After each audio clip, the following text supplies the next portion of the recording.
అండి నేను అరుణానందగిరి. ఇక దోశ మనం రోజు ఒక రకంగా తింటే బోర్ కొడతాయి కదా, అందుకని క్యారెట్ తురుము, పచ్చిమిర్చి, ఉల్లిగడ్డ, కొత్తిమీర ఇవన్నీ తురిమి పెట్టిన ఇప్పుడు దోశ వేసి దోశ మీద వేసుకొని తిందాం.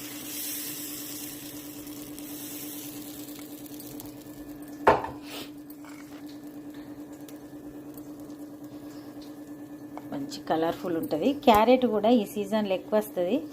ఇక క్యారెట్, పచ్చిమిర్చి అన్నీ ఉంటాయి ఇలా.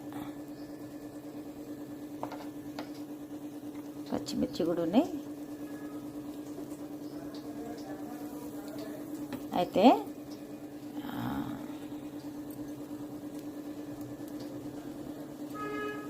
ఇట్లా కూడా అప్పుడప్పుడు ట్రై చేయాలి. ఇక రోజు ఒకటే రకంగా తింటే కాదు.